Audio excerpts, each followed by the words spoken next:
right. Good evening, ladies and gentlemen. The 11th day of April. The year is 20, what? 19.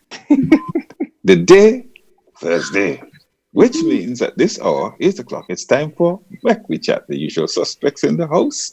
And I'm George, your host, inviting you to join us. Call a friend, a neighbor, send them a text, tell them, hey, join this party. We having this rum shop style news meeting, and they don't want to miss it. All right. Hope you all had a great week so far, and we certainly have some exciting stories to tell you during this edition of Mek We Chat. George Grant is at the controls as usual, holding things down there with his big cup. What's the other side of that cup? He came out more and he put it down. Oh Lord, look at that. What's on that one? What he has there? It's not close enough. You can't see.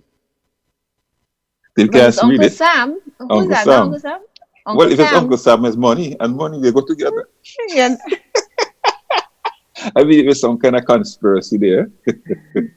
Well, to miss it. Let me hand it over to the woman with the big money cup, Beverley Sinclair, right there in Grenada. Margaret is in the USA. Catherine looks sleepy tonight. Is in London. Yeah. She looks as though she could just go right back to bed. Yeah. You can read me right today. It's my internet is not playing up. Oh, I see. Yeah, I'm not happy tonight with that. Yeah, something's wrong. Yeah. All right, Bev, take it away. Where am I taking it? LIAT flying? I tell you already, we're sending LIAT into that black hole, yeah? Yeah, share that black hole story. Margaret cracked me up when I saw that thing. Yeah. I cracked up with Baz, and I said, you know what? All those undesirable should be going there. Right into the black hole, man. Yeah, we know it exists now. I see we're joined by someone else. Who's this? Yes, this is Augustine Lewis. He's going to introduce himself to us a little bit later on, but he's our guest suspect for the evening. Young man brave enough to come into the forum. You can imagine. Boy, you're over 18, you could drink rum?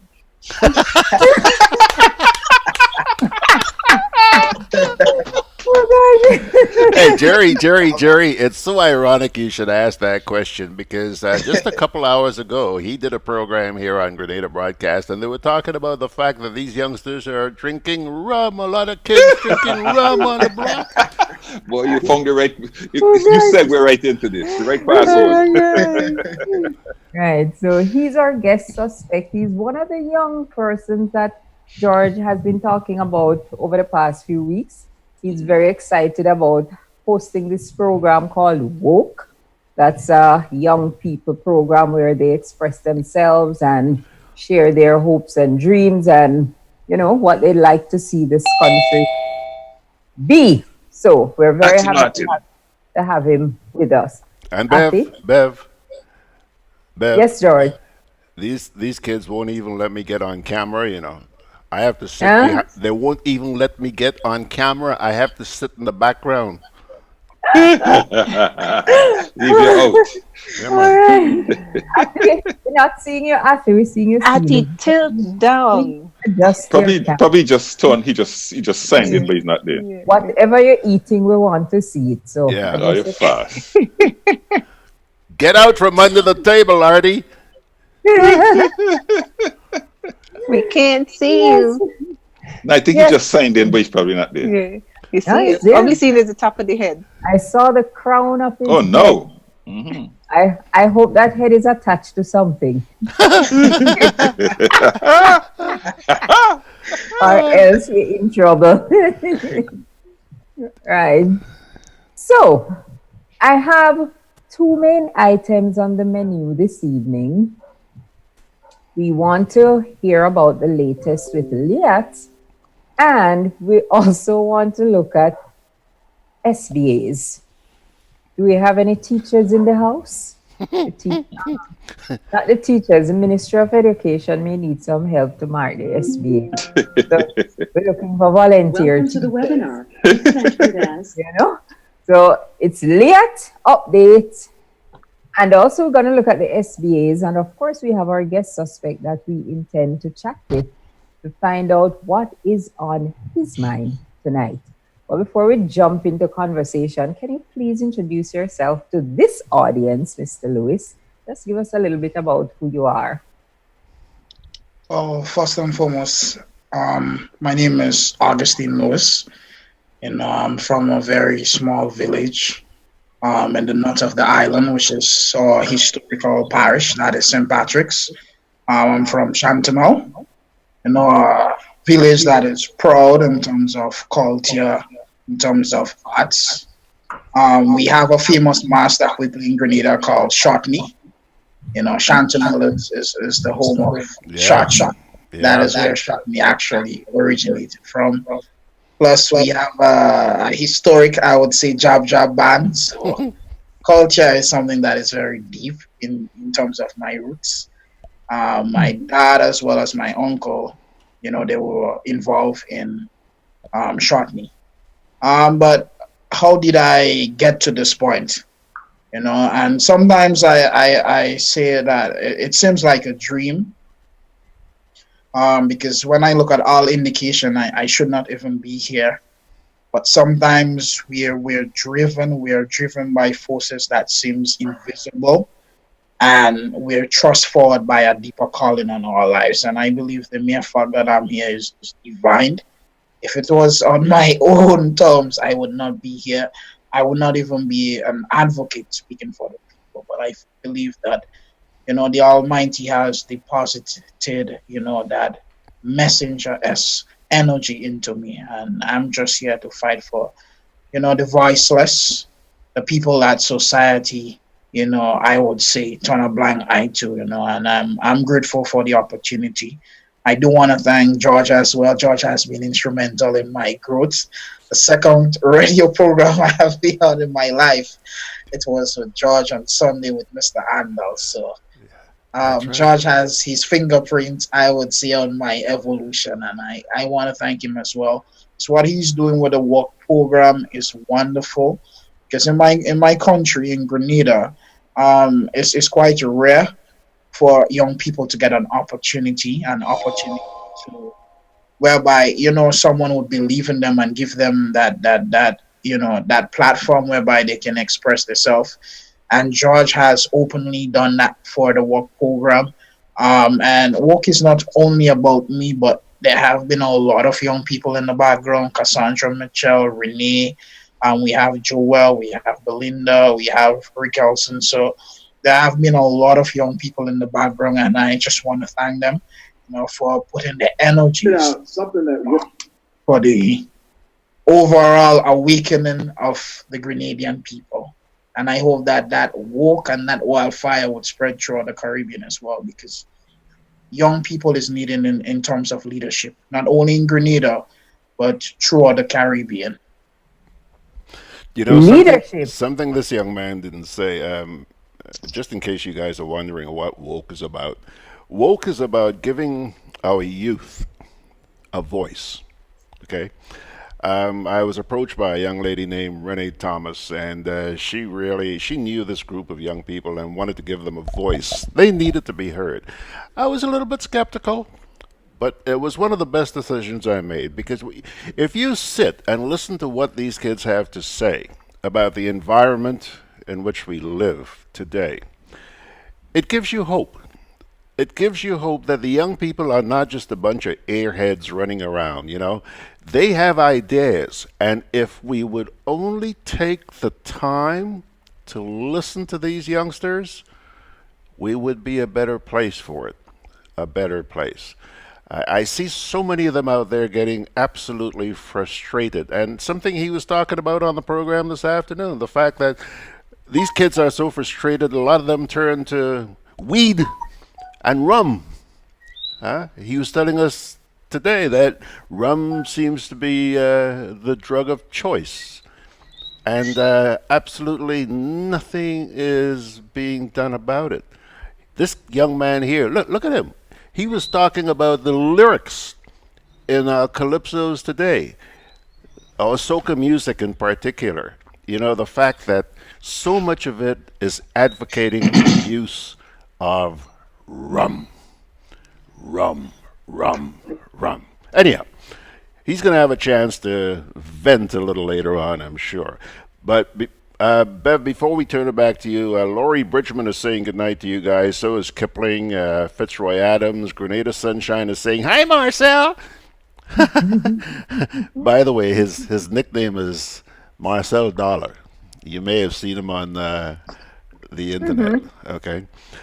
And Benedict Cador, Donna Joseph, they're all saying hi to you guys. Take it away, Bev. Well, it is the suspect, the chief suspect, who has to take it away, you know. Athy may want to tell us about that plane crash they had there in Dominica this week. Ran out of rubber bands? Athy, could you tilt your camera forward a little bit? So, because maybe that plane was looking for Minneapolis and couldn't find it. I think the plane crash at Melbourne Hall Airport. First of all, it's the landing gear that failed. And there were 29 people on board, most of them Haitians. And there are questions raised by the accident having to do with whether or not the plane was even licensed or had permits to land in Dominica. But it's the plane that's been shuttling thousands of Haitians into Dominica from several months ago. One estimate puts the name of the airline is Sky, having to do with one estimate places the number of Haitians that have been brought in at about 30,000.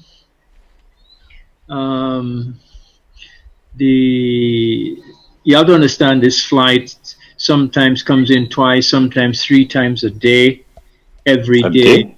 Yeah. And it's a flight from Haiti directly? The Dominican Republic, I hear. From the Dominican Republic.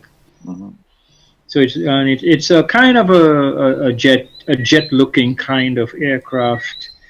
So there's that kind of issue as well. There's also the issue that there's been some agitation for some years now about whether or not the airport, now known as the Douglas Charles, but more popularly known in Dominica as the Melville Hall Airport, whether it's actually fit to be licensed, because according to international aviation arrangements, any international airport must have within close proximity, either in miles and or distance, a medical facility with the capacity to handle any eventuality arising from, accidents. Our medical facility, we used to have a hospital in Margaret, but it's been closed. It's some years now. We don't have a hospital. So the closest hospital to the airport is 35 miles away across the island to the capital city of Roseau. Wow. This has been brought to the attention of the Aviation Ministry here, because I myself have read the Eastern Caribbean Aviation Authority regulations, as well as the international aviation regulations, and it is a requirement that any facility accommodating international flights have such a support facility, meaning at least give the capacity to deal with immediate, urgent, traumatic, and prepare people for maybe evacuation to more substantive care facilities. We do not have that in place. So everybody flying into and out of Melbourne Hall Airport is doing so at their own risk. Wow. Insurance companies who provide insurance coverage for people who travel in and out of Dominica to Melbourne Hall also have been, remiss, because they too have not actually made an issue of this matter. The passengers have not made an issue of this matter. The Eastern Caribbean Aviation Authority has not made an issue. The Ministry of Aviation has not made an issue, but it's in the regulations. Ati, just hold on for me, please. Who is the representative of Margaret? The leader of the opposition, Lennox Linton, is the representative who's been advocating for over 7 years now for the building of an airport. We were told airport or hospital? A hospital. A hospital. We were told, you have to understand, the hospital was shut down because wood ants ate the hospital. Oh. Yeah. It simply was consumed by wood ants and was on the verge of falling in on the nurses and so on. So now actually there's no hospital. They opened a clinic in a rented building in the next village. That has since actually shut down. So there's actually not even a clinic available within the proximate required distance of the facility. So it's just, this is lawlessness at its best, and but it's lawlessness that places that's why I wouldn't encourage you, Jerry, to come. I landed there last week. Actually, I landed there last week. Yeah, well, at your own risk. I landed there last week, but I didn't know all of that. I have a question for you. You said this had something to do with a landing gear. I want to know something. Was this a landing, an issue that happened when the aircraft landed, or did they make an emergency landing because of a landing gear issue? Well, apparently, I don't know the details, but I'm understanding from one source that actually, yes, they discovered on approach that the landing gear was not functioning. Okay, so he did an emergency landing. Yeah, and the aircraft, fully loaded, skidded right off the runway into the grass and so on. Yeah, I saw the pictures. Were there any injuries? No. No, nothing to talk about. It's just people got knocked about and whatnot. Okay. But apparently the pilots did a pretty good job of mitigating any kind of damage, But the issue for us is still that it underscores the need. Do we need to wait for a major crash disaster to occur, or like happened in St. Vincent many years ago? Do we need for a plane to fall into the ocean on approach to the airport? And if before we do something sensible, something that is like a duh, it's a no-brainer. But Ati, the regulators, you see. I have always said this. I don't see any serious regulation or just about anything, whether it's telecoms, aviation, health in our region.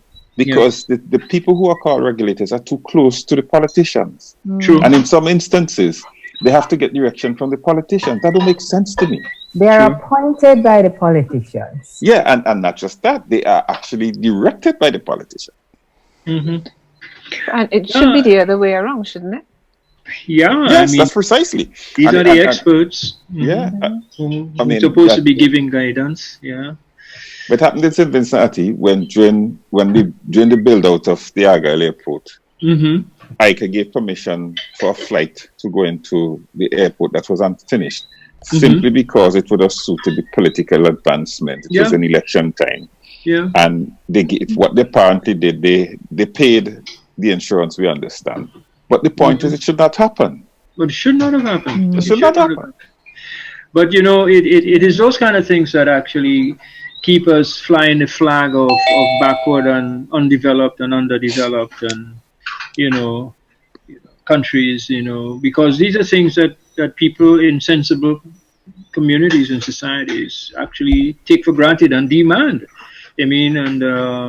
But again, because the airport is in a constituency that has been steadily supportive of the opposition party and is now, again, in support of the opposition leader, as it was previously under Edison James, there's no real interest or energy in doing something that would even be in the national interest, even if it just happens to be in that part of the country. And the point has been made. I'm just tired of that. Just a man. Yes. I didn't hear that. Sorry, Athia. I'm just saying, I'm just so sick and tired of that kind of politics, you see? Yeah. But it's everywhere. It's endemic now. Yeah, yeah. So, you know, I mean, it speaks to a regional illness that Bev, you have constantly alluded to. The fact is that, I mean, you know, LIAT is a regional airline. The Eastern Caribbean Aviation Authority is a regional authority. You know, that represents and supposedly looks after our compliance to the federal and international aviation authorities of the world. Do you hear them say anything? No, that would be like interfering in the internal affairs of Dominica. Come on, come on, you know? So, and Ati was making that point this morning about another issue. Yeah. All of the countries have been called upon by the OECD, like it or not, to fix their situation. One of the ministers two ministers in Barbados are complaining. One is complaining that the banks are now looking at politically exposed persons the way they are and demanding that they organize their business differently, one. And two, the other one is calling for CARICOM, for CARICOM to respond to these challenges and stand up to them. But when we have things like that, for example, an airport like that, with people flying in there, nationals of all the region, you think any prime minister will speak to that? Any colleague prime minister will speak to that? Never happened. Never happened. You remember it was Son Mitchell when he was building that airport in one of the Grenadines. Back where? He made the point, and the reason that he was able to get the money from the EU was that he got it defined as a regional airport facility. Right. Which it is. Which it is, because it is the airport. All these little airports are the links in the chain of communication by air, of access by air, and that is how Son Mitchell was able to get EU finance. You mean that? But you should see the state of that airport now. They've just left it to rot. Were you surprised? No, I'm not. No, it's the same way like the hospital. They just left it to rot. It just left to rot. It's sad. It's sad. It's sad. It's sad. It's sad. So, and right now, you know, there's a healthcare crisis in Dominica of enormous proportions. Once it hits where it needs to hit, I think it will have very significant impact on regional and international travel into Dominica, because you will soon discover that there's really almost zero medical care facilities available in Dominica. There was a hospital in Portsmouth. It is no longer a hospital. There was a hospital in the city of Grand Bay. It's no longer there. There was a hospital in Margaret. It's no longer there. The one hospital that exists is the main hospital in the city of Roseau, which is actually being built over. Right. The Chinese are building a new hospital on top of the existing hospital. Yeah. So dust and noise and all kinds of things are affecting and afflicting with the patients there. Yeah. Yeah. With the patients there, there's no place. There's nowhere else to go. We have no place else to go.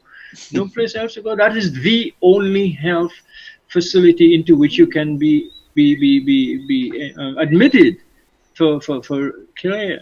In the meantime, the government, for political reasons, again, has sidelined 3 of our medical specialists. One, the only ENT specialist in the Eastern Caribbean. Another one, an ophthalmologist, both of whom used to carry out operations at the Princess Margaret Hospital. They have just been denied the right to do that. They've been prevented from using the hospital facilities to do surgery. So we've lost that. We lost another. There was another surgeon who was here who was refused to write. Imagine a returning Dominican surgeon. He was a U.S. Army surgeon for years. He came home and moved, and they wouldn't allow him to do surgery at the hospital. We have surgeon specialists in universities and hospitals all over the US. One guy, a trauma surgeon, who's head of the trauma surgeon department somewhere, some major medical center in the southern US. They wouldn't give him a license to practice his art in Dominica. These are Dominicans now. Instead, they're bringing in Chinese who cannot understand English. They have a lot of Cuban nurses who are learning English on the job. They, you know, and so the state of health care and health giving in the country is that, imagine talking to your doctor and your nurse and you need an interpreter in your country. So these are all the things that have been raised. The fear has been underlined and underscored. Also, the final point that has been raised, which is another regional point, final point that has been raised by this crash, is that 29 Haitians. Now, you know, Haitians, you know the circumstances in Haiti today. So Haitians are leaving that country in droves. And Dominica is a perfect entry point for their access to the French territories of Guadeloupe and Martinique. Because from here they can take ferry or whatever. And so you know, we need to, and Haiti is a member of CARICOM, and we are saying nothing about that level of mistreatment, you know. And each Haitian that arrives still has to give the government, the immigration office, $400 US. Nobody can account for that, for coming. What for?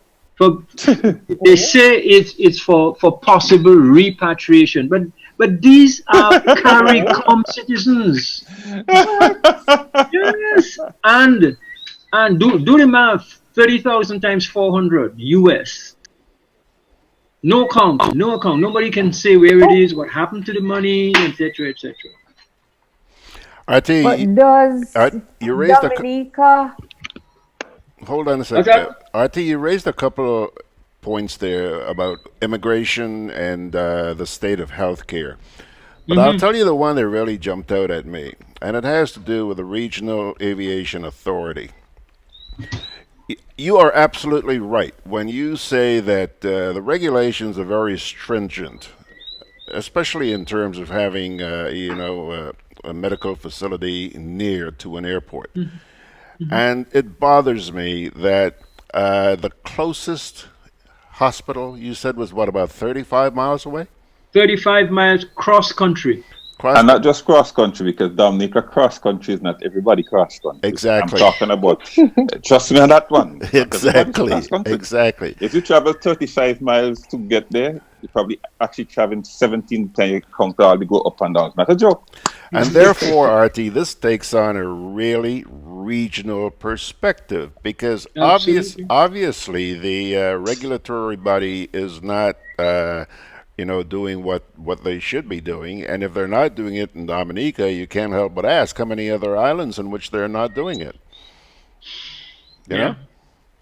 Yeah, we have real, these are serious issues. It's just that they're coming to a boil in Dominica because we are saddled with a situation of no government, and so things are just, it's just happening, and they're not managed. It's coming up on our break, and I have a couple of questions. This airline which crashed, who operates it? Who owns it? And does Dominica have a program, some kind of amnesty or refugee program for these Haitians that are coming in? Why are so many Haitians moving to Dominica? Well, on the first question, this is a non-Dominican owned aircraft, non-Dominican owned airline. It's called Sky. We believe, and investigations are now underway to find out who actually owns it.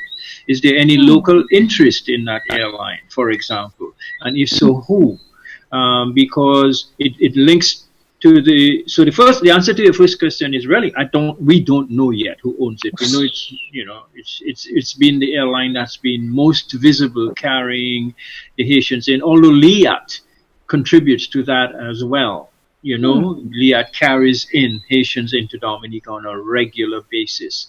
Why Haitians? Why do we have any special refugee arrangement for Haitians? We do not have any special refugee arrangement for Haitians except the collection of $400 from every Haitian national who lands in Dominica. As far as what do they do when they get there? Well, it's interesting. There are two things that they do. Some of them find Dominica an interesting place and they stay around, and some of them work as farm laborers. And we have had over the years some who have settled, and there's a lot of Haitian barber shops and things like that in and around the capital city now. But that does not account for the vast majority, for the large numbers that are coming in. In more recent times, as I said, sometimes you have 2-3 flights a day. So you're looking at numbers that actually are more sensibly tied to the importation of ghost voters. We have a voting list that is bloated to 72,000. A lot of dead people's names are still on the list. So the practice. It probably happens in your country as well, where somebody will be given the name. Let's say you go to that polling station and tell them your name is Jerry George. And since in Dominica we do not require voter identification, you just go right ahead and you vote as Jerry George. And you can go and vote as George Grant in the next, constituency, etc., etc. And so it is being concluded with increasing credibility that this is part of the Skerrit strategy for padding the voters, because there's no doubt that there's been a shift away from broad-based support for the Labour Party, and they are staring a defeat in the face. And this is a desperate move could be a desperate move to sort of introduce the ghost voter strategy. If that is the case, I mean, that's going to cause us some serious pushback and possibly riot in Dominica, because the bloods on the ground are not going to allow that to happen. And unfortunately, the Haitians will be the victims because they will get caught in the crossfire. And so there you go. But aren't they? Listen, you're not the only island having problems with the voting process, man. Come on, haven't you been following us here in Grenada? Do you believe anything CARICOM says? Do you believe anything the OAS says? Come on, Artie. And don't forget St. Vincent. And St. Vincent. Oh, God. Okay. Well, let's take our break. Okay, Bev. Just before you go to your break, let's please acknowledge these people out here on Facebook before I get my butt kicked tonight. Okay. Donna Joseph is saying good evening. Cheryl Jarvis says she's late, but she's really looking forward to joining you guys tonight. I wonder if that's because Augustine is here, huh? She heard there was going to be a new face on tonight, so she came to see the new face, huh? Cheryl, good to see old fogies at all. Benedict Cador is asking, do international airlines fly into that airport? Yes, yeah. Okay. John, I think we need to say the thing with the airport too is that when you come into the airport, where I could understand the wait on the landing gear. Mm-hmm. When you come into that airport, you fly down the valley, and the actual strip has a kind of a. Am I right, Ratty? Yeah. I lean towards the sea. So if you come down and you put that plane down with too much weight on the front, I could understand what happened. Yeah. Just like you could understand what happened. Yeah. I think the pilots did a good job to yeah, he did it exactly. Get a plane down without an explosive incident. Yeah. That's the airport on the East Coast, right? Yeah. Okay. John Kennison is saying he's apologizing for his late arrival, but he says he's all ears and eyes right now. John, Margaret, isn't this the same guy who was late this morning? And he's late again tonight? Wait a cotton picking Oh, yeah. minute. Keeping watch on him. You're in the doghouse, boy. Marshall Lawrence is saying, hello, watching from St. Martin. Hello, St. Martin. Nice to see you. And Ronald Joseph says, Auntie Martin is correct. Our hospital, the PMH, is in a dilapidated condition whereby most people who go there for a simple issue do not make it out alive. I shouldn't be laughing, but it's just, never mind. While Roosevelt's carrot has millions of dollars giving out to people in exchange for their votes. He says there's no hospital close in proximity to the only airport. John is also asking, how much do they pay Artie? Jeffrey Providence says, can we listen this program on radio? No, it's on, you can listen to it on your smartphone or your PC or your Mac. And I don't know how you pronounce this one, boy, but it says Anether, Anether Adams Bernard is saying goodnight, Artie. Kenny Stephen is there saying our governments are selling us to the Chinese in the name of development. Khrushchev Laville says, great program. He just stumbled on it. Whose head did he stumble on, Jerry? Yours?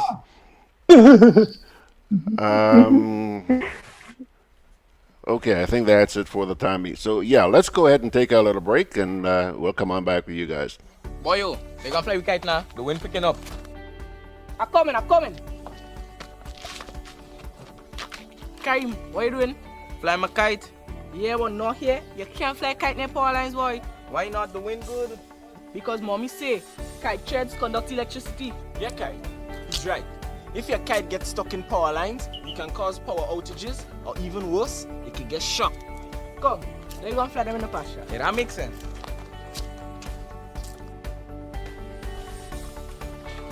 Kite threads conduct electricity.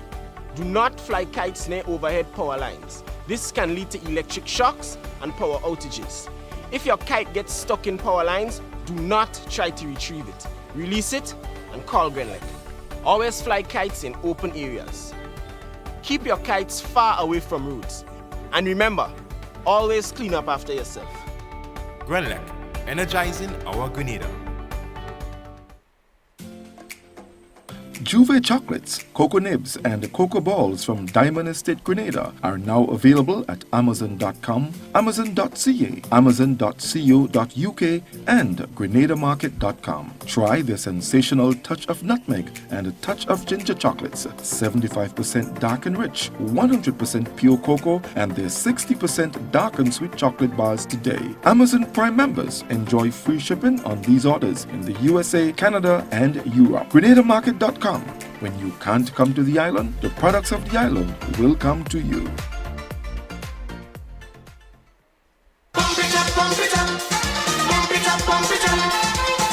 Start the stride to a healthy lifestyle at the 2019 annual Pump It Up Family Fun Walk.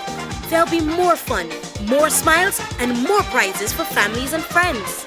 Join us in Carriacou on April 7th at 4 p.m. as we walk from the Harveyvale playing field to the Hillsborough tennis courts, and in Grenada on April 28th at 4 p.m.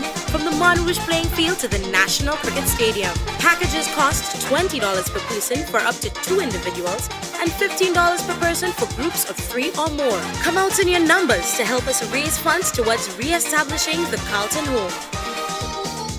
Welcome home.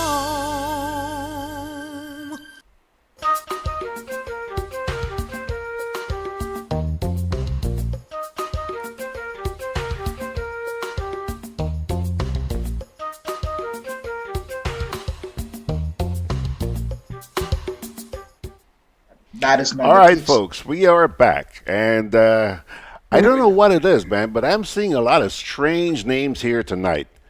That's good. Khrushchev Laville says, author forgot to say that the Haitians used this route as in transit or backdoor to the French islands of Guadeloupe and Martinique. He did say that. Did say that. He did say that. John has a little message here from Margaret. It says no nuts tonight. I had them before. For those of you who don't know what we're talking about, last week we had a feast of nuts. Alma Darroux, I think that's the way you pronounce it, Darroux. She's saying, is this a weekly program? Yes, Alma. Every Thursday evening, these bandits have been getting together here at 8 o'clock for 2 hours. Huh? They call themselves the usual suspects. Cheryl Jarvis says, George, I lost you for a bit, and I didn't join for the new face. I'm genuinely interested in all that's being said and taking in an education. I'm from Guyana, and we have our own brand of foolishness. Even though I'm in the States, I feel I need to keep in touch with what's actually happening at home, because the official propaganda that comes through makes you feel that all is well. Oh, Cheryl, we commiserate with you, and thank you so much for joining us. Spread the word that we're here on Thursdays. Jeffrey Providence says, good night to everyone on the panel. A special shout out to Jerry and Beverly. I guess you suspects know Jeffrey Providence. When trouble once Jeffrey's on our case, we're in deep trouble. I'm sorry, we're in trouble. Khrushchev Laville says, remember, I said, I just stumbled on. Well, Khrushchev, keep stumbling. We want you here every Thursday night. Every Thursday night. Come on. George Challenger says he's listening. I don't know where George is, but he's listening. Now, here's another name for you. Cuckoo Challenger. Kurku Challenger, Kurku. I haven't heard that one before. Kurku Challenger says, keep it up, guys. Very informative program. And John says, yeah, you can listen to us on Radio Garden. That's radiogarden.com.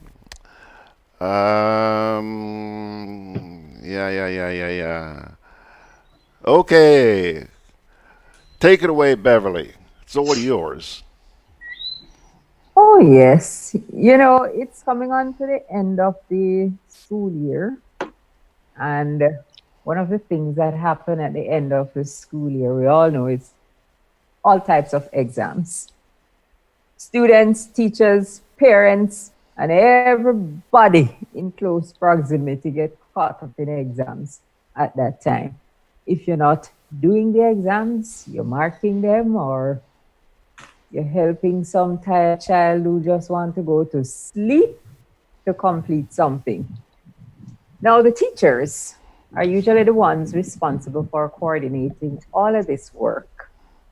And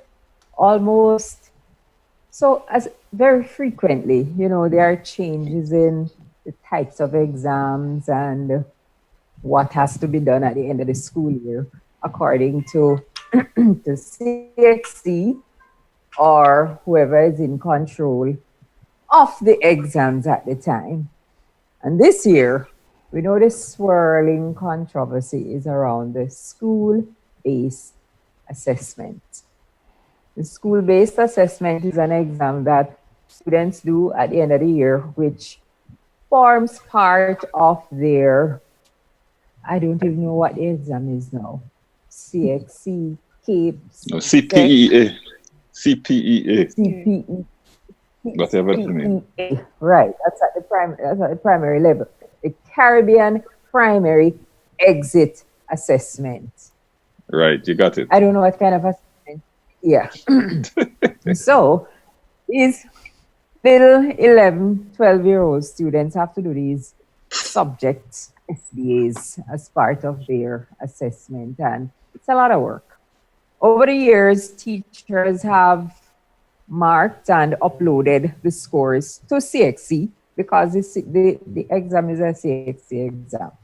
And the teachers have done that over the years. Now, for the past 2 to 3 years, as far as my data shows, the teachers have been saying, this is not our work. Teachers in Barbados, teachers in Trinidad, teachers in Jamaica have said the marking of the SBAs is outside of our remit. We either going to be paid for it or we're not going to be doing it. Well, Jamaica worked out their issues and they are being paid. I think Barbados and or Trinidad, they're going to start to be paid as well this year, 2019. Now, in Grenada, there is an ongoing impasse between teachers and the Minister of Education, and by extension, the Ministry of Education and the elected officials in government. It is so ridiculous, it is so stupid, I can't imagine why grown adults are behaving in this way.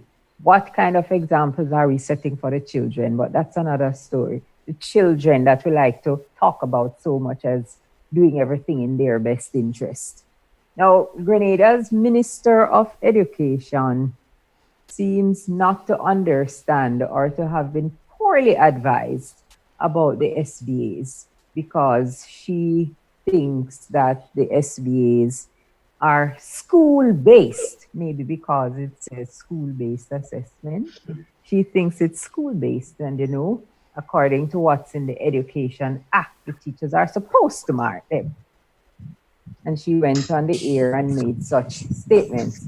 And she even went further as to say that, you know, the teachers in Jamaica demanded payment for the SBAs, and because of that, the cost of exams are going to be going up. Where she got that information from? Going up in Jamaica, you know, regionally applied exam that has one set of rates for everybody, everywhere. Jamaica going to have to pay a different rate because the teachers are being paid to mark the SBAs. I don't know who tell the minister that. I don't know where she make up that story. I don't know how she brave enough to come in the public and say it.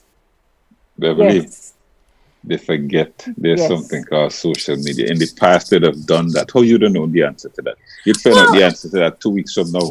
Well, it's not even, but it's not even social media. The reality is that the story was all over the internet. So when I say social media, that's what I mean. Those because access. You know something? Somebody had brought this up on George's show. Was it last week, George, or whatever? And I remember just basically pulling it up and saying, look, Jamaica was paying out, $300 per script. And that Trinidad Teachers Union have taken the government to court. There's a court case right now. Mm-hmm. So, I mean, for her to sit down in Grenada and make those comments, I mean, really, woman, where are you living? I mean, I'm sure people in space, even in the black hole, probably knows. You take this thing seriously. I'm serious. Margaret, that is why you notice the way I say, I don't know who tell the minister that. I don't know where she get the information. And I don't know how she could be so brave to come out in the public with that baseless information and to sit down there and say, just say it with her face as straight as some kind of fabric that a long time ago was one. I mean, and then you walk into taffeta. And I just expect that everybody is supposed to believe that it is so because she says so. I don't know why. I bet you there are people who are going to be arguing that what she says, right? Yep. I bet you. Oh, yeah. Well, yes, there are people. The only thing she said, in everything that she said, the only thing she said that was true is that all the governments have pretty much made the same or similar arguments as to why the teachers should not be paid. Exactly. That is the only thing that was correct.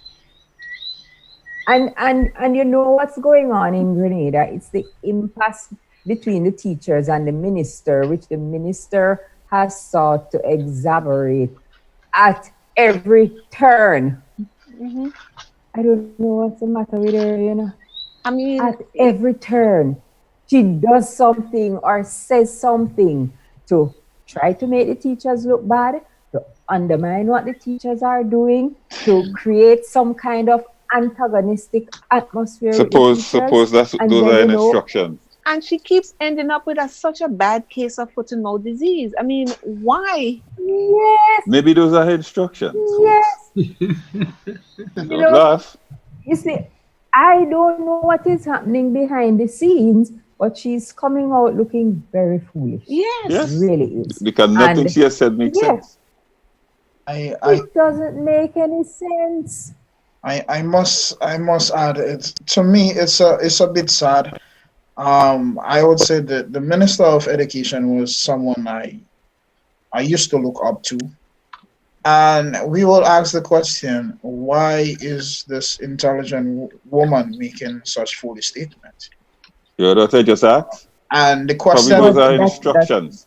the question we can ask two questions. We can ask, she suffering some sort of mental disease, or is it that she's following instruction? And what we're seeing, if we look at the thing from a much deeper understanding, what we're seeing is she's being used as a sacrificial lamb. She's allowing herself. She's the fall guy. Not sacrificial, please. Not What? sacrificial, my dear. Because when you sacrifice, it's usually for. If you look at when you sacrifice. If you look at the entire impasse, there are certain ministers that was never used. Because if you look at the Minister of Labor, he was really involved in the entire process. But the Minister of Education was heavily involved. The the current parliamentary representative for St. Patrick West was used. And these are individuals that are not on terms with the Prime Minister. So anyone... Well, you have to say, Augustine, you have to say who the person is, because not everybody that's listening will know who the parliamentary rep for St. Patrick West is.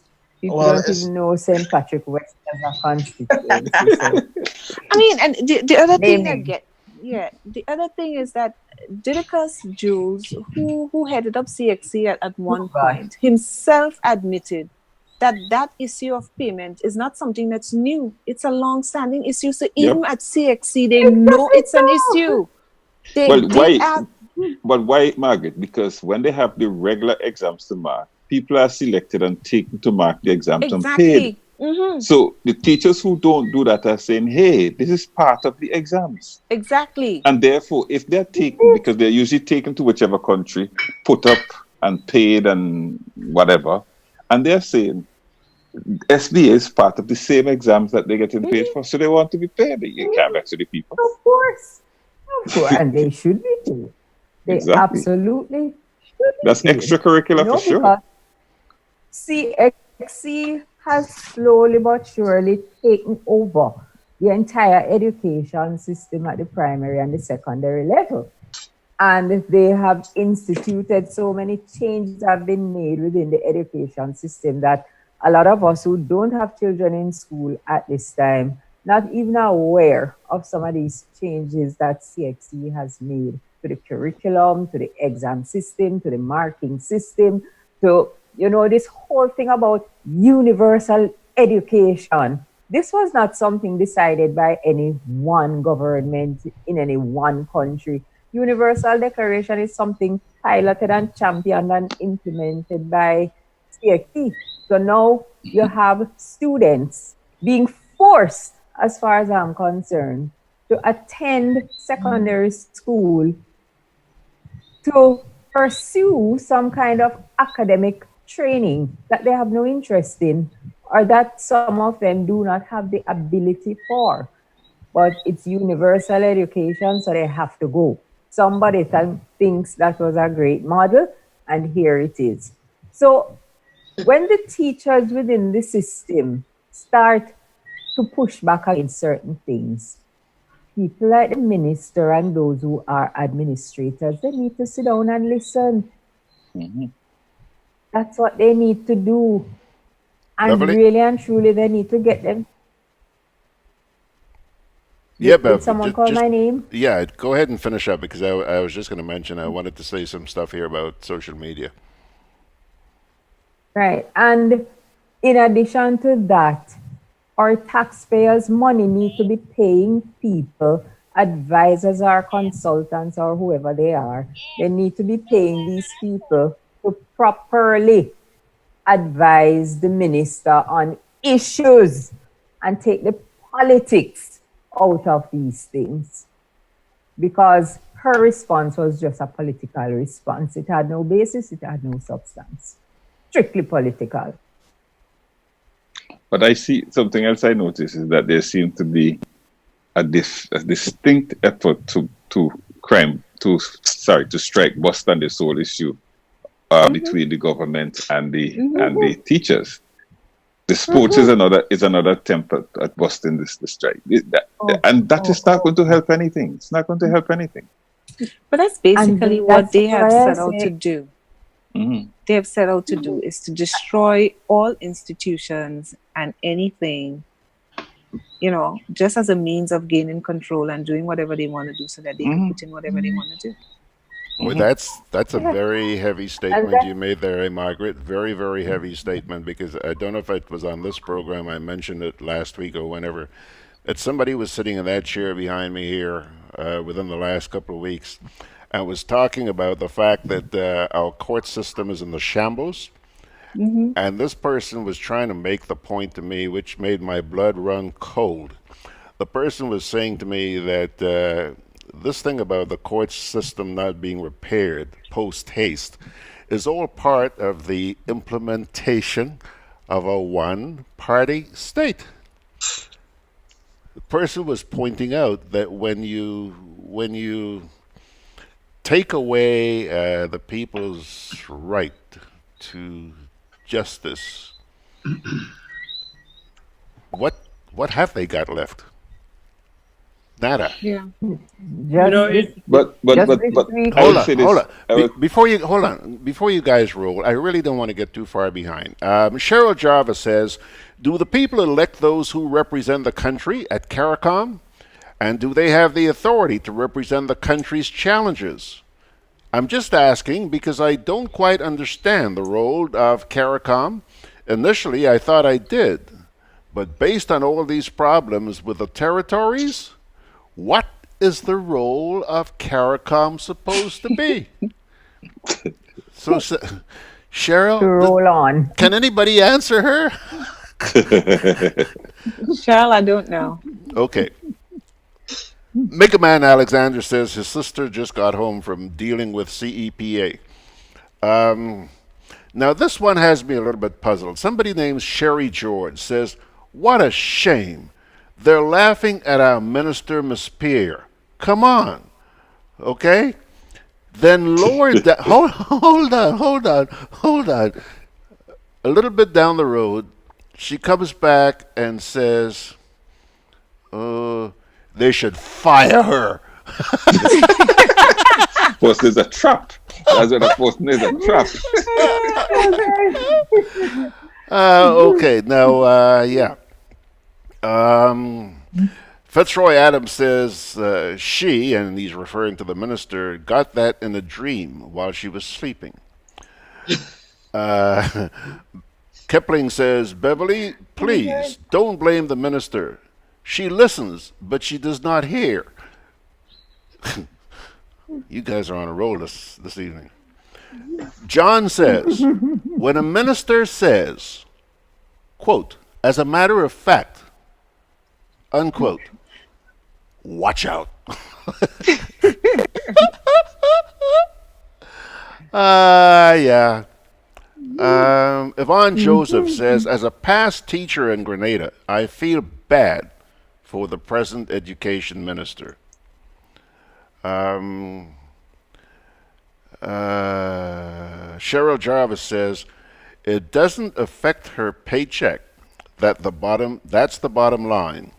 My grandmother used to say, mouth at the guitar is two different things.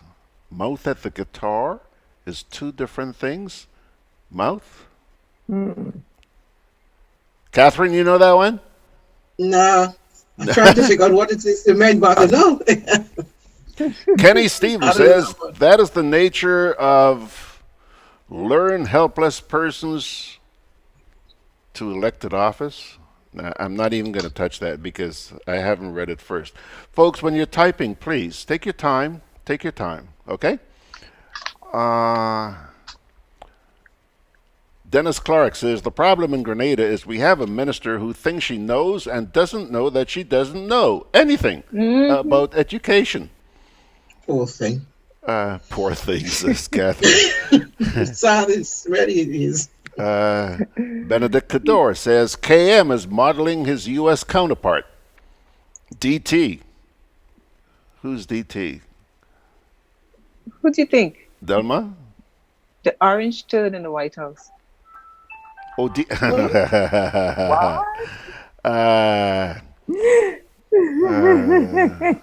anyhow, go ahead, guys. I think that's. I'm going to try and read this thing here from Kenny Stephen, and just to make sure, because. Go ahead. Jerry, Max, say something. No. Well, I was wondering. Go ahead. What? So I wasn't sure. Pick up from where you left off. Okay. Thank you, Mark. I was thinking about the issue with the teachers. Yeah, one second. Okay, go ahead. Yeah, I see a very, very serious problem well beyond the fact of having a square minister in a round hole. Because that square in a round hole is the direct result of a senseless partisan political process of selecting candidates who can win but cannot contribute anything to this. That's the problem. That's the problem. And I think the deeper issue that is raised here is that, number one, all of this treats the children as the victims. It is the children who suffer most. And if the children of a generation are made to suffer by being put through an education system that tries to make all of them believe that they can be bright, luminaries, as opposed to finding their niche at which they can be the best that they can be, then we'll end up with a society of mindless people. Everybody would have gone through the same syllabus, with the same teachers, with the same type of ministers, and ended up being perfectly manipulable by these same politicians. And I ask myself, are the children of today brighter, more inventive, more creative, more focused, more organized than we were as children, or than our parents were? And this is not a kind of a we and they kind of thing. In other words, it's kind of a rapid assessment of the impact of education on people. Each generation is the product of its educational experience, and I wonder if we haven't not only given our children to the television, but given them to the iPad, given them to the smartphones, given them to Twitter, given them to Instagram, given them to WhatsApp, and then expect them to do what with it? when in fact all we've done is made them mindlessly dependent upon somebody else's peace. Absolutely right. What have we created? What has the Caribbean created in the last 40 years, the last 50 years, the last 100 years? What have we really invented? What have we as a result of our thought process brought to the table and had the world say, you know, guys, this is really novel. This is really, really creative and inventive. We need to pay attention.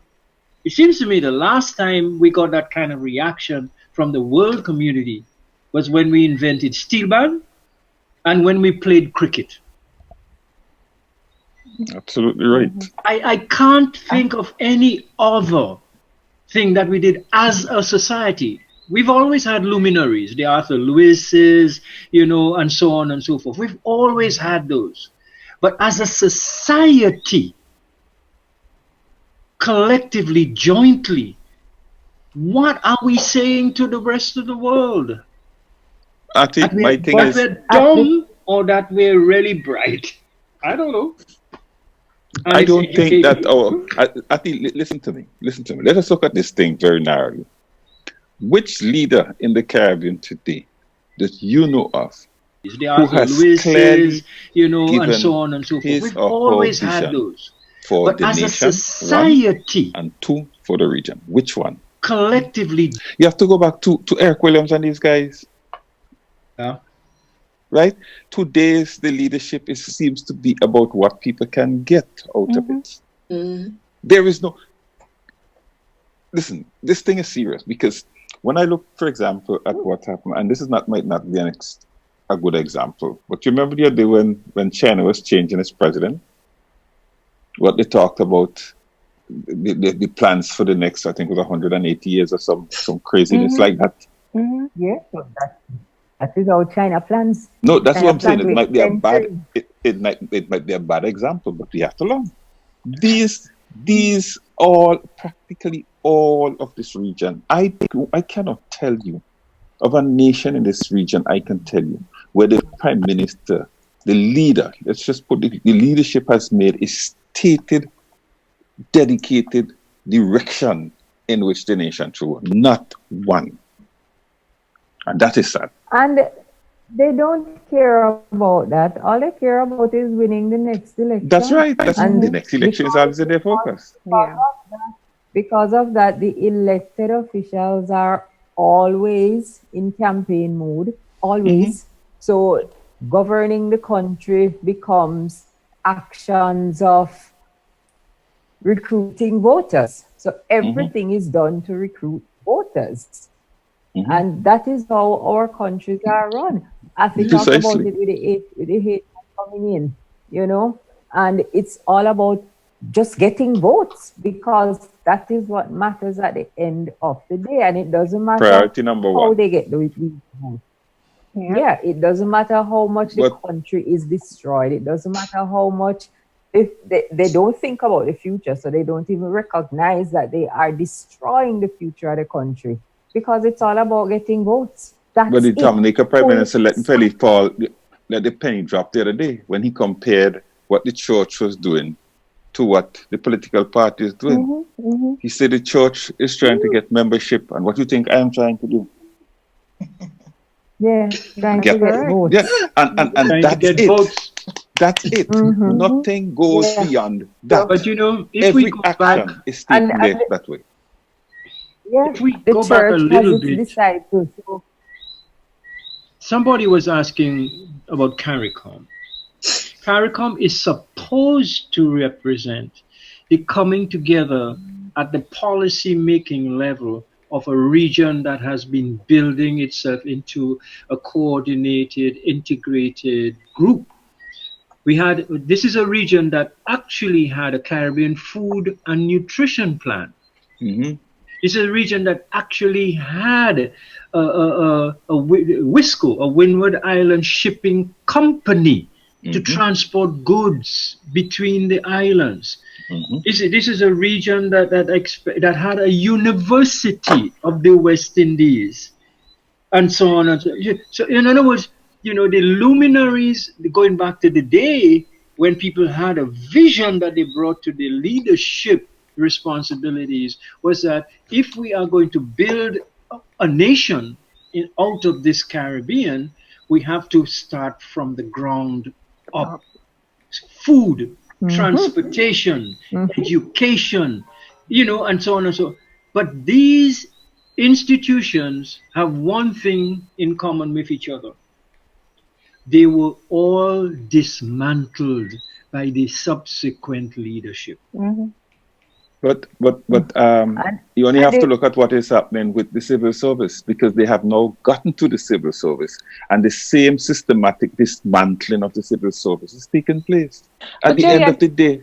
And No, I was just going to Wait, say, I'm glad you raised that because that was the first thing that a friend of mine pointed out to me in Grenada. She said they came in and they destroyed the service. Yes. And once that was destroyed, they are now proceeding to systematically destroy every other structure. Even the judiciary is not sacrosanct. Yeah. Yeah.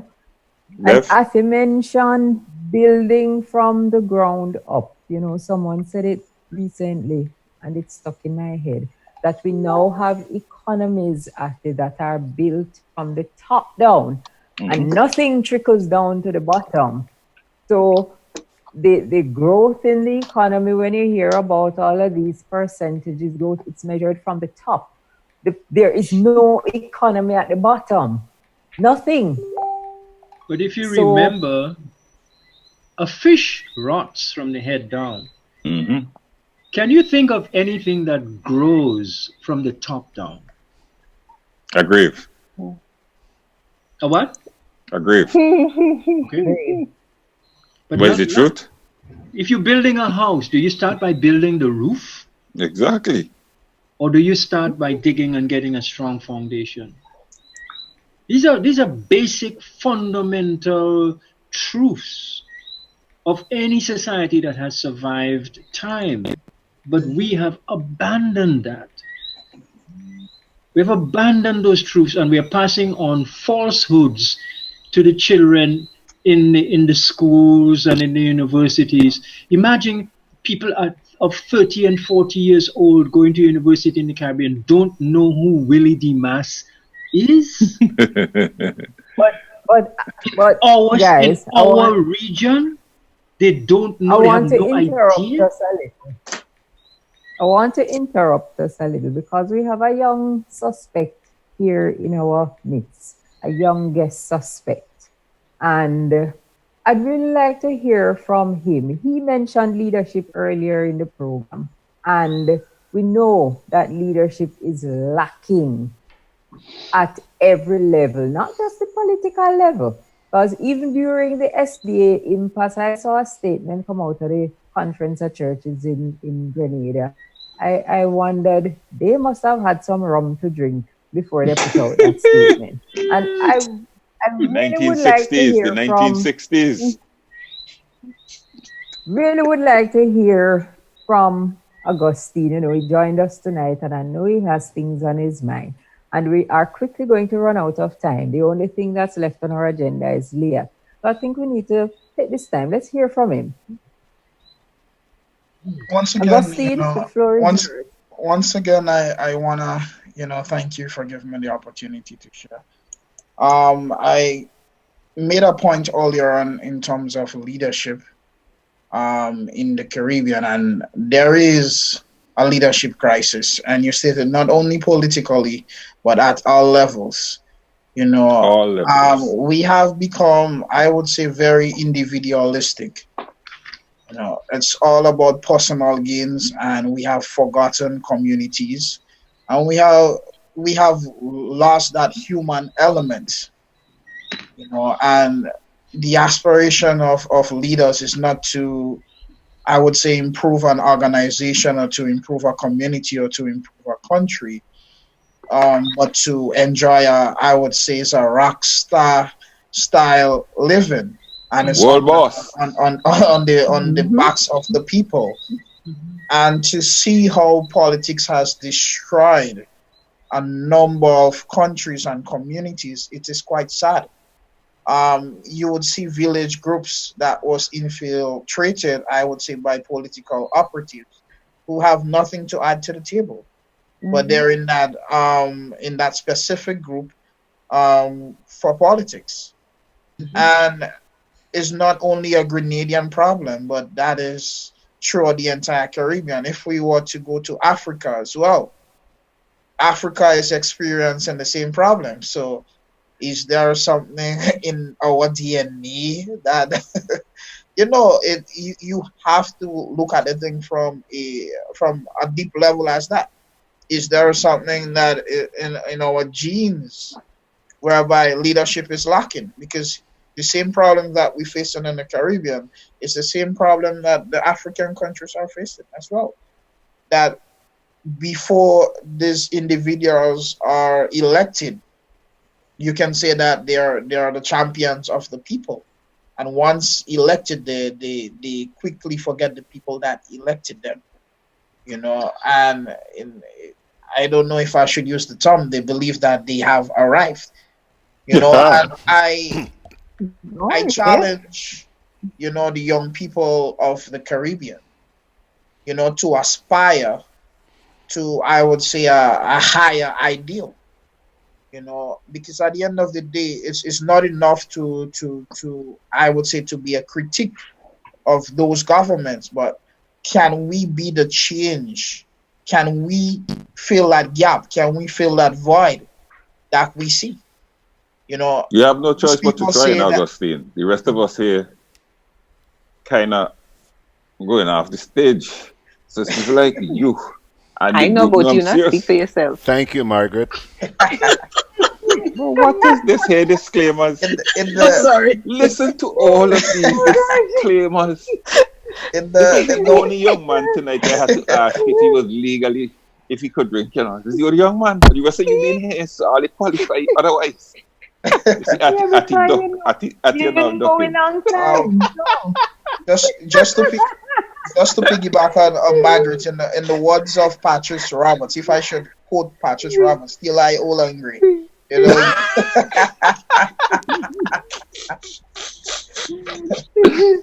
No, seriously, it is.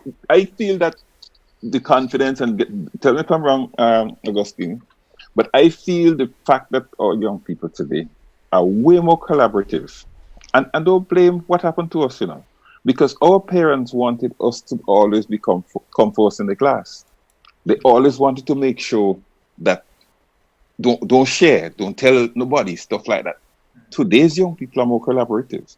Today's young people are not as caught up with the rock starish things.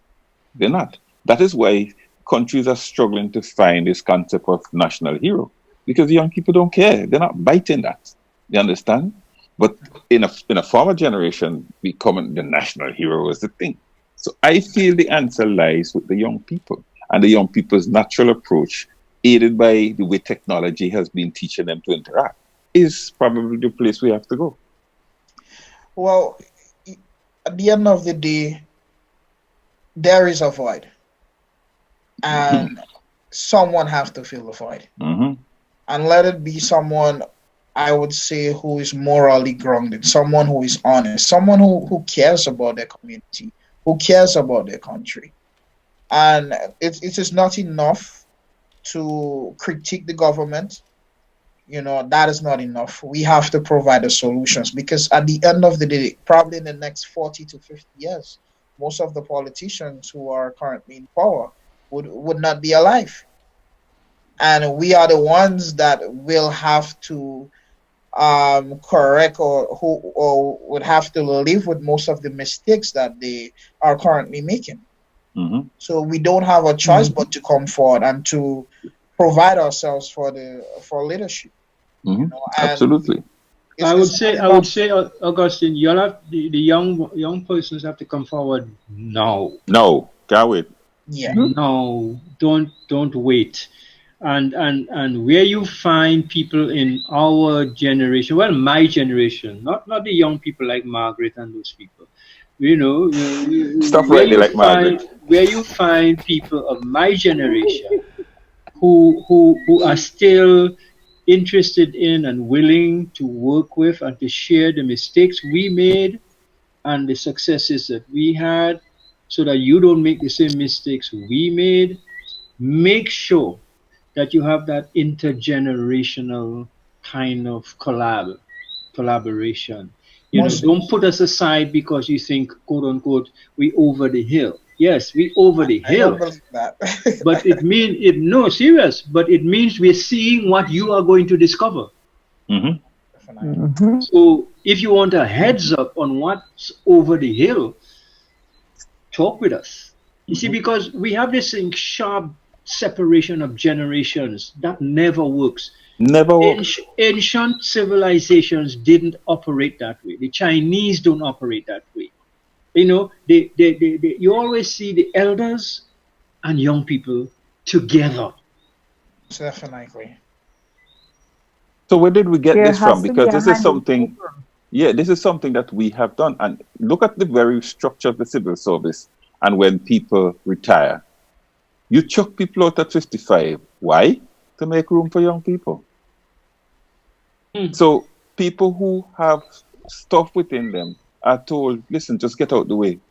Because we haven't structured our business. We haven't structured the economy. We haven't structured the systems in such a way so that what we have is a neat crossover. I think Okay? that's a Western construct where youth is Yes. valued over age. Mhm. Eastern societies think differently. Oh, I don't understand why you want to hold And on to I this youth don't, thing so. I don't think there is any. I don't think there is any value of one over the No, there other. can't be. I believe both, yeah, because both youth and age are critically necessary in nation building. The youth Yeah. can't do it Yes. alone, and the old people can't do it alone. You know, No. both are needed. But when you talk about leadership, look at leadership at the political level. Most of our politicians will boast about how long they've been in whatever positions they're in. Most of them get old being whoever, some minister, some prime minister. Jerry, prime minister, the other day was boasting how long he's been the chairman of LIAT, as if it's a good thing, especially with the state The that state of LIAT is LIAT. in. As if Yeah, it's that's a why good he thing. together Yes, with it will be relegated where? Black hole. Black hole. yes, you know. So you just have some people there who contribute nothing and who do not want to see, who feel threatened when they see bright, aspiring young people on the scene. Because they somehow, Augustine, they probably feel like they're going to live forever. You talk about some of them not being around in another 50 years or so, they don't believe that. They think they'll be there But forever. Bev, let's look at this and in a very practical way. Which of the political parties right now, let's just talk about our own region. You can say that the leader has been there for 20 years, 30 years, whatever, but you can see a clear path to the young person who is going to take over that party. Where? But listen, Where? I heard. St. Vincent. St. I Vincent. heard. No, that is a different problem. St. Vincent is that's a family dynasty. That's right. So, That's a different issue. right, very right. It's a different problem.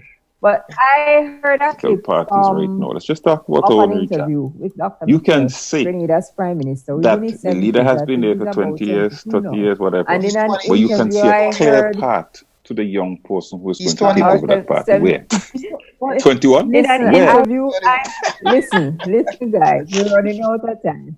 In an interview I heard with him about 2 weeks ago or somewhere there, very recent interview, he said he would have moved on already if there was anybody to take over. Talking about his political party. But there is nobody to take over, you know, and that is why he's still there. Oh, I would love to move on, you know, but there's nobody. But if you have been the head of the party for 40 years and there is nobody to take over, that's an indictment on you. Beverly, remember Chavez? Chavez went to church and pleaded with God to give him more time because he has work to do. Some of these people are probably doing that by their own bedside, you know, because they can't go. The world can't live without them. It is showing that you have failed to build a proper organization. You not step out and leave it, and it continues. Oh, you know, when I listen to him talk, and I'm like, do these people really listen to what they're saying, or you just talk to fill space? How would you feel if, as a parent, you have a child, and when that child is 20 years old, the child still can't function, and you say, oh, you know, I would have allowed him or allowed her to go out on their own, you know, but they're not able to manage yet. You failed. Yes. Totally failed. But institutionally as well. institutionally as well. Why? Yes. But we haven't put term limits on our prime ministers. We haven't said that you cannot be prime minister for more than 2 consecutive terms. We haven't put that into our constitutions. We haven't said that you cannot name your successor yourself, that there must be a process and a procedure, that is organization. Exactly. So the young people are watching these things and saying, but these people don't want to get out of the way. Yeah. Well, if you look at Algeria, if you look at Sudan, you'll see what young people do when people don't get out of the way. They move them out of the way. They move them out. And that's what the young people have to be prepared to do if we don't get out of the way quickly. That is why this kind of political party system we have in the Caribbean cannot work. It cannot continue, and it has to change, because this party system where the political leader of the party becomes the de facto prime minister, it's not in the constitution. It's not. Nope. It's a total abuse of the constitution. Well, no, we have switched it to become a presidential type system by doing that. Yeah. This has been our presidential system. People no longer vote for people to represent them in the parliament. They're now voting for a prime minister. They vote for a party. You know? They vote for what they can it just get. Can't work. They vote for what they can get out of it. If it's plywood, if it's galvanized, if it's a house, if it's a job for their cousin, that's why they vote. Yep. They don't even vote for party anymore. Yeah, I remember what it was. Well, just bear in mind what your guy in Dominica said. I give you a house, you gotta give me a vote. Yeah, he said, I give you a house, you put me back in the house. Meaning the parliament. Exactly. End of story. Yes. That is it. Yeah. And that's the norm.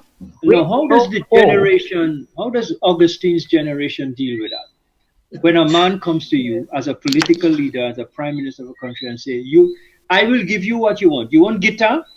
You want amplifier? You want speaker? I'll give you that. But in return, you vote for me. You have to give me your vote. End of story. That's how they're doing it. They're watching guys with motorcycles and they say, you want a new bike? How much? 10,000? Here.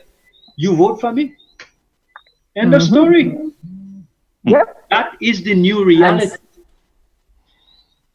I remember when I was growing up in Grenada, when I was growing up in Grenada, and I was said, wow, I would like to become a prime minister, because apparently prime minister don't die. Every day you have that person there. Everybody dying, and that person, this is a burn up of his dairy. That one is brilliant. That one is brilliant. No, I thought so too. So live a long time. I thought so. I honestly thought they didn't used to die. I mean, I didn't want to be one, but I thought they didn't used to die. I never died.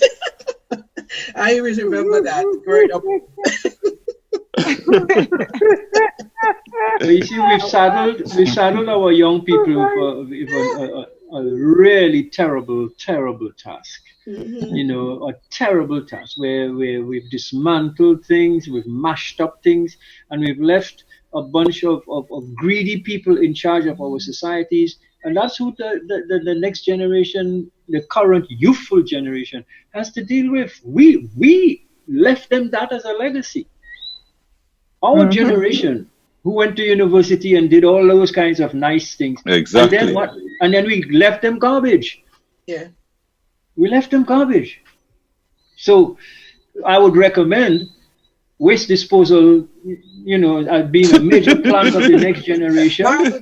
Waste recycling, garbage separation. Start with garbage separation, you know, and then recycle, crumb, crush, you know, and make cement with them and put them on the road. Honestly, brothers, I ain't joking, you know. If you're not prepared to do that, I'm sorry for you.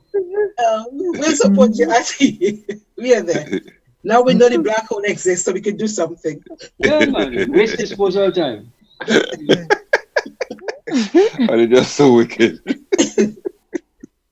Jerry, you don't believe that? Huh? I'm with you, 100%. Of course. Absolutely. Remember what he said?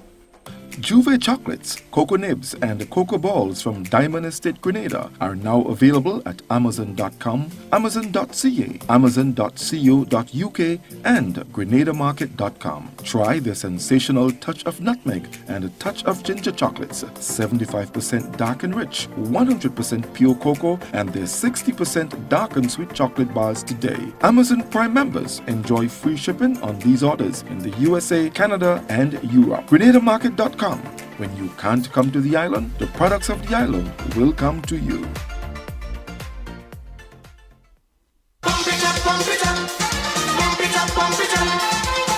Start the stride to a healthy lifestyle at the 2019 annual Pump It Up Family Fun Walk. There'll be more fun, more smiles, and more prizes for families and friends. Join us in Carriacou on April 7th at 4 p.m. as we walk from the Harveyvale playing field to the Hillsborough tennis courts, and in Grenada on April 28th at 4 p.m. from the Montrouge playing field to the National Cricket Stadium. Packages cost $20 per person for up to 2 individuals and $15 per person for groups of 3 or more. Come out in your numbers to help us raise funds towards re-establishing the Carlton Home. Welcome home. Conveniently located in the Grandstand Shopping Center, for over 40 years, Food Fair has provided quality service at affordable prices. Now, grocery shopping is made easier and more convenient from the Food Fair web store. Hey, babe. Listen, I need you to go down to Food Fair to get some groceries. All right, no problem. Right away. Thanks, babe. What are you doing? You're supposed to be going Food Fair to get a grocery, man. I am, but didn't you know you can order your groceries online from the Food Fair web store? Are you serious? Of course. All you have to do is just to log on to www.foodfair.gd with credit card in hand, and with an order of $100 or more, Food Fair Granads will deliver up to 3 miles away. And you don't even have to worry about your information, you know. Their safety measures are excellent. So hold on. You just order online and Food Fair will deliver to you? Yep. Oh, baby, better hurry up and order, man. I already did. They should be here any minute now. Enjoy easy online shopping anytime from your home or office from the Food Fair web store. Food Fair, where you can fill your baskets without emptying your pockets. We're back. All right, folks, we are back. Final segment. Just let me say this. I want to apologize to those out there on Facebook because the comments have been coming so fast and furious. I just haven't been able to keep up with them. And you guys are really on a roll tonight. And you've got the people out there thoroughly entertained. So I thought, let's just keep it as is. Beverly? Yes, George. Go, gal. Yes. Go. She's troublemaker. I do not make trouble at all. Absolutely not. Troublemaker in chief. So she say. Troublemaker in chief. No such thing. Bring the evidence. And I will ask the judge to bring the facts. Evidence. And I will ask the judge to change the judgment. Okay. Okay. Okay. Well, yeah, man, Augustine? you just take a page out of St. Vincent. Yeah, I'm here. That's what she said, so don't worry. I like to hear from the youth, all the rest of them suspects, you see, they have had too much to drink and too much to eat. You see? So, Augustine? Yeah, I'm here. Yeah. No, we want to hear from you on this last little bit before we get an update on what's happening with LIAT. What do you see, or how do you see the young people taking it from here? Because as Athy said, young people have to step forward now. If you wait for another year or 2 or 5 or 10, everything mash up. You'll be rebuilding from the ashes. How are the young people going to step forward now? Let me just help him. Let me help you. Your program that you have, it's Thursdays, right? Yes, from... What is the objective of that program? Well, why do you do it? The objective of the program is to awaken the minds of the Grenadian young people, is to create that, I would say, that conscious awakening, to spark the critical faculties of our mind so that we can think critically and also come forward as a collective grouping, because in Grenada, um, the young people make up at least 65% of the population. Imagine if we have 65% of our population networking together as a voting bloc. Then we'll be able to leverage our numbers. Then we can dictate to any political parties and say that we need this and we need that. But at the end of the day, Malcolm X stated this quite expertly. He stated that we're not outnumbered, we are out organized. And it's high time that young people organize and centralize, come together as a group to take our countries forward, because some of the elders, they do not have the best interests of our countries at heart. And as Beverly stated, we cannot wait. This is a rescue mission. It is Probably a rescue mission. another few years, it will be done and dusted with. And we, to be quite honest, we may need to even come across as being rude, and people may get offended, but for the sake of our countries, we cannot be afraid to offend the powers that be. So at the end of the day, I see this as being even deeper than myself, because my generation, I'm going to be honest, I feel like my generation is already lost.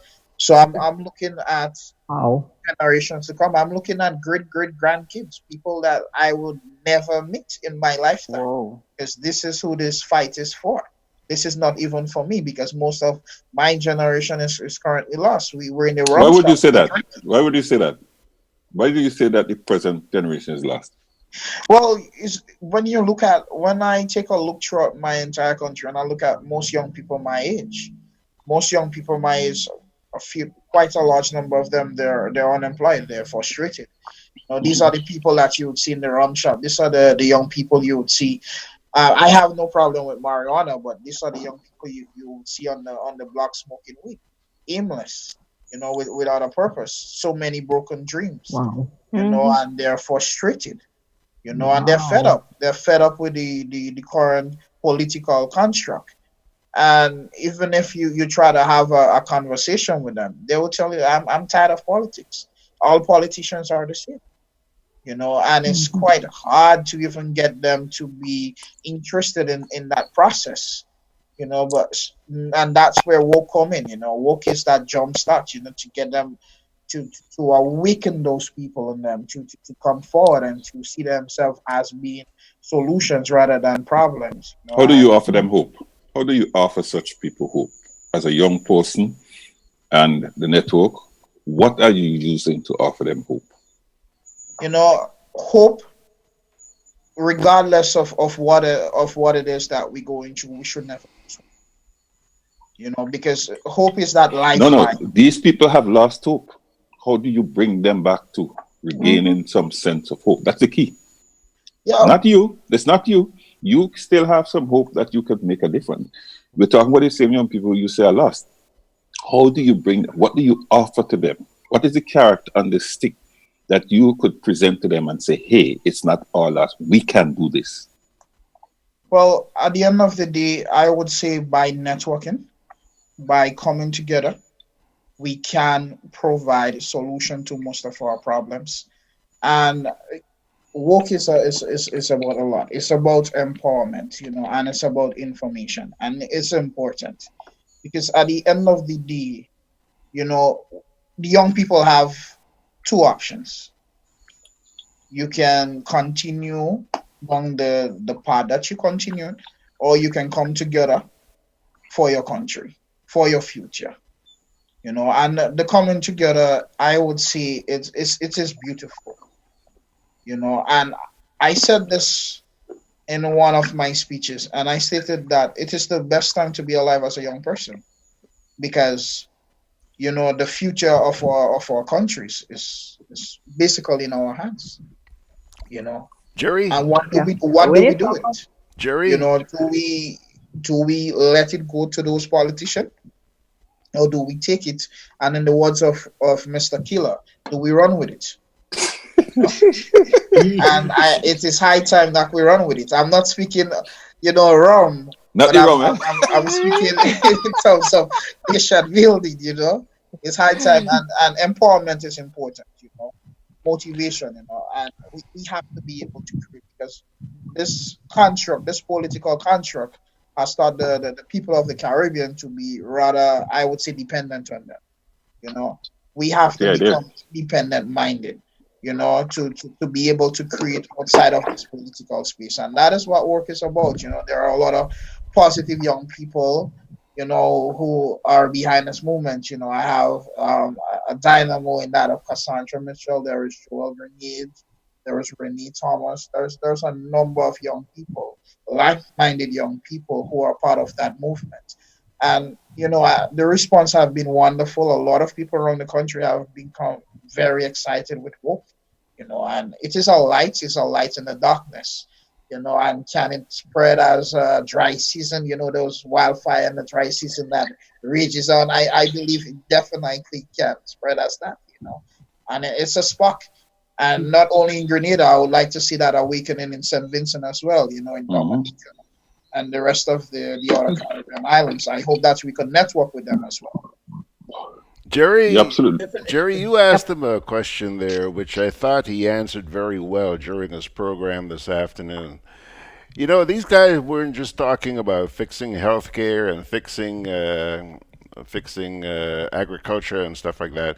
They were talking about unity and bringing a lot of the things that you might think are petty, like attitudes towards others. Those are the things they were really harping on this afternoon.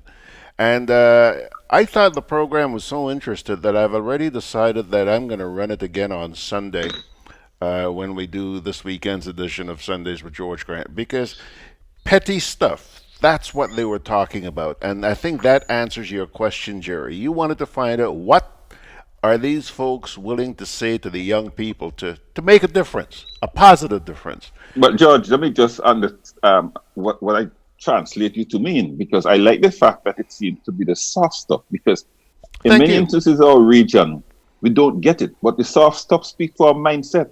The soft stuff is what is the manifestation of what's happening in our heads, in our minds. And so if they understand that it is a mindset issue, they're on the right track. Because in the Caribbean, trust me, the biggest issue is a change of mindset. Definitely. A complete change. We just have to change the mindset. In addition to what Claudia was saying, I think, growing up in Grenada, I used to have lots of dreams, actually. And there is no opportunity for you to articulate that dream. And one day, something said to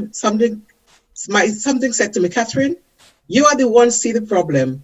You are the one supposed to create the opportunity for the problem. And I think, Claude, that's what you are doing. You create that opportunity for people who have been frustrated. Because why people get frustrated? Because they have the talent, they have dreams, but they have no way to articulate it. No opportunity to step on board. And I think that is what you are doing. Create that opportunity for the young people to step on board and say, here, there is hope. There is someone there who understands what you're going through. There is someone there who understands you want a helping hand to go forward and come on board with me. So this is what you're doing. You create that opportunity, darling. Bless you. That's what I like of that. For you to go forward, definitely. And there is a change of mindset, because as I said, they get frustrated because there is no opportunity to do it. And that is what you're creating. Thank you, darling. Carry on, Bev. There's a relevant comment here from Willsworth Robin. Willsworth says, same problem throughout the Caribbean. Are we too dependent on government for a job? Or are our governments not providing the enabling environment? The answer to that, George, if I should be previous on that one, is this. Is that the politicians do not want to provide an enabling environment. They want people to stay dependent on them. It's about getting a vote. And on the other side, it's what we said earlier. We have a top economy. There's nothing at the bottom. So when you talk about being dependent on government for a job, when there is no economy at the bottom, people who want a job, that's what they do. And government has morphed into a political party. So when you say you're going to government for a job, you're actually going to a political party for a job. And that's the kind of societies that we live in these days. There is no economy at the bottom, no agriculture, no manufacturing, nothing for people on a mass scale to do. Back in the days of the plantation, because of the way it was then, people thought the plantation was a bad thing. It was not all a bad thing because that provided the economy at the bottom that built up people. So people could aspire to become middle class. You could aspire to become upper class. But now there is nothing happening. Everything is at the top, So the people at the bottom, when they want something, they have to go begging up and kissing up. The top, the political top. That's one direction. I was going to make a point because Beverly just mentioned this question and I kind of lost a bit. The question of the middle class, because our politics have destroyed the middle class. And people sometimes want to make it sound as this was something. There's nothing wrong with the middle class. In fact, it is the middle class that provides the motivation for growth in a society. How people might start out on the bottom rung, but they look up. A lot of us and our parents learned a lot of the skills and a lot of the mindset and the etiquette that they learned. Many of them learned it from the colonial masters that they worked with. They watch how they look after their children. They watch how they set the table. And they did all of these things, not realizing what they were doing, but they strive upward. We have removed a whole layer of our society. And you're right. When you talk about the top, Bev, we're talking in today's society, top means political top. Not that many people in the political top have any class, any upbringing, and I'm sorry, I'm being very blunt about it. Nothing to aspire to, but because they have the political power. So they seem to be the ones that have the thing in their hand. So the people at the bottom of the structure, and people, you could want to call it classes if you want, you could put all the names what you want. That's the reality we live in. Jerry, John is saying to Augustine here, reach them on the same level, Augustine. Take that advice, bro. Dolly Molar Lewis says, two great young men, Lewis and Greenwich. Jerry, Greenwich is Augustine's tag team partner. They were on the program this afternoon. It's partner in crime? Yes. Kipling Francis says, I am feeling happy to hear such positive thinking coming from our youth leader. It gives me hope. But sad, I did not once hear the word God.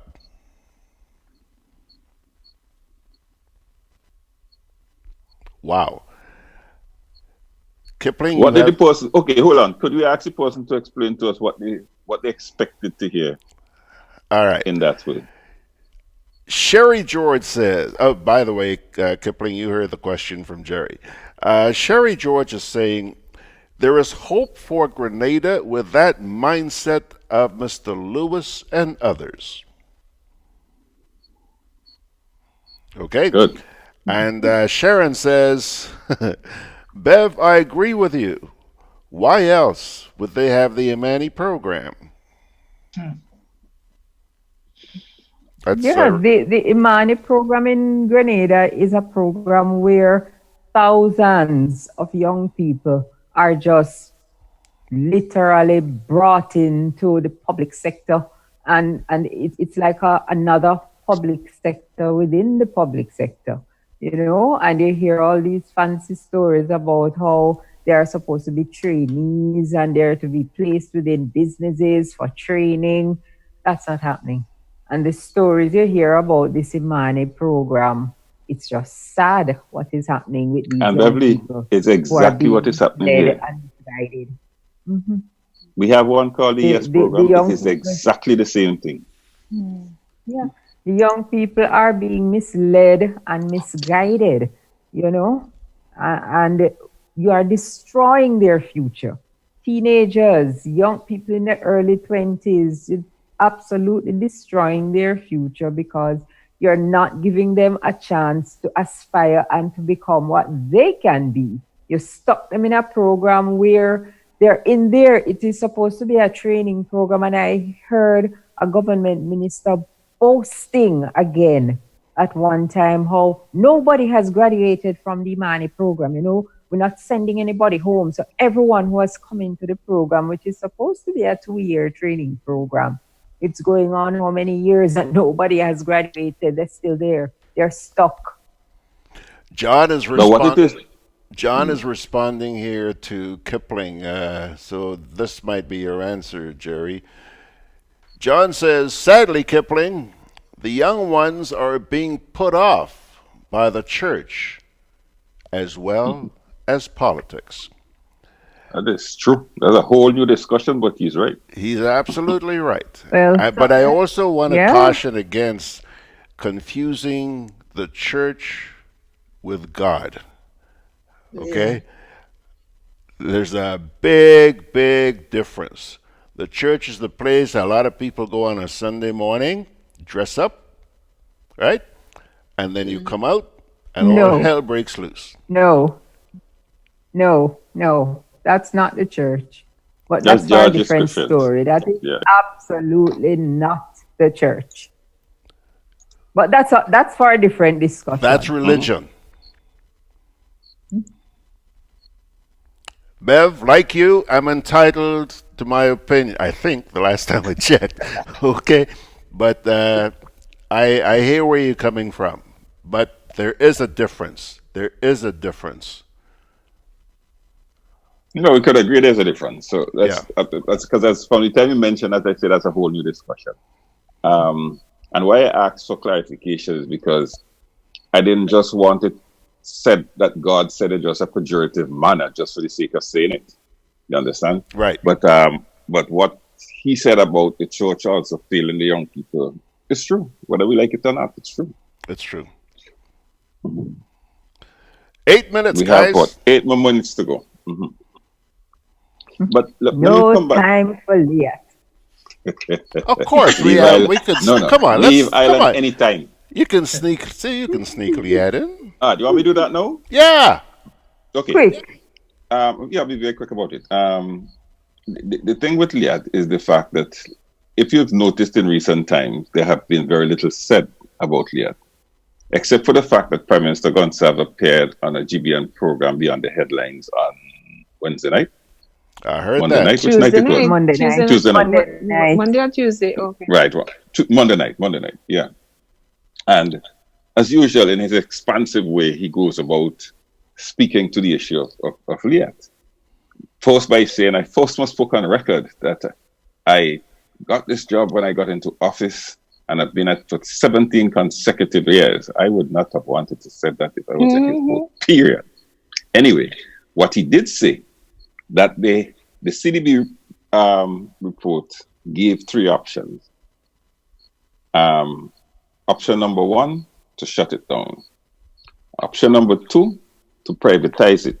But in the Prime Minister's own word, I have them jot down somewhere here. He said, that's a non-starter. That's not even on the agenda. No question of privatizing this. And thirdly, to restructure. He says it's becoming more and more, my words, the option to close LIAT is becoming more and more obvious. Yeah, he did say that. Right?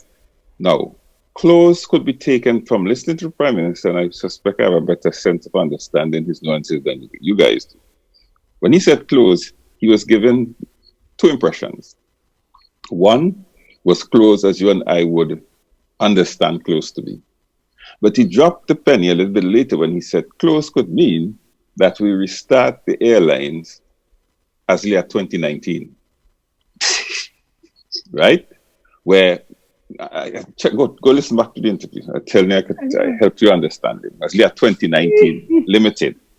And what they would do is get rid of the legacy issues, because the problem with LIAT is what is called the legacy issues. The legacy issues are those things which the company started with when it started under the conditions of their contract. And it continues to be said that the real problem of LIAT has to do with the pilots and the workers and the this and that. Let me just read you something here. All right? That is out of the report from the CDB and a response